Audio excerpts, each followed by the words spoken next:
Sudarlun, pihak kepolisian Polres Aceh Barat Jumat 14 Agustus 2020 mengungkap kasus terbunuhnya Abdullah, 38 tahun, warga desa Pelante, Kecamatan Arongan, Lambalik, yang tewas akibat tebasan parang.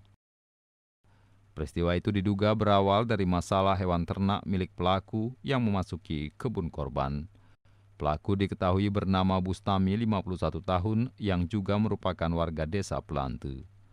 Kapolres Aceh Barat AKBP Adrianto Argamuda dalam konferensi pers Jumat 14 Agustus 2020 menjelaskan, kasus itu berawal pada Sabtu 25 Juli 2020 sekira pukul 16.35 waktu Indonesia Barat saat pelaku melihat korban memasuki ke kebun miliknya yang bersebelahan dengan kebun korban. Melihat kedatangan korban, pelaku Bustami langsung bergegas mencegah Abdullah agar berhenti membacok kerbau miliknya, karena sudah 4 ekor yang dibacok korban. Sambil memohon kepada korban agar kerbau pelaku jangan dibacok lagi. Saat itu korban pun marah dan mengatakan bahwa jika kerbau yang masuk ke kebunnya tidak boleh dibacok, maka ia akan membacok pelaku. Abdullah kemudian mengayunkan parang ke arah Bustami. Seketika itu Bustami langsung menangkis parang Abdullah dengan sebilah kayu yang mengarah kepadanya. Saat menangkis itu, Bustami pun mengayunkan parangnya ke leher Abdullah hingga korban roboh bersimbah darah. Proses penyelidikan yang dilakukan oleh pihak reskrim berlangsung selama 19 hari dan tersangka kemudian ditangkap pada Kamis 13 Agustus 2020.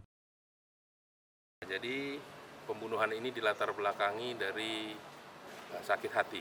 Alhamdulillah dengan penyidikan oleh Satreskrim Polres Aceh Barat, kita telah menelusuri semua kemungkinan, baik dari pihak keluarga, tetangga, dan masyarakat sekitarnya.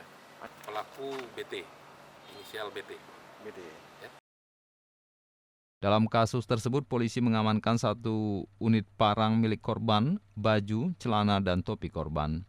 Sedangkan barang bukti lain, 1 parang pelaku yang membacok korban, baju, dan celana yang dipakai pelaku saat itu.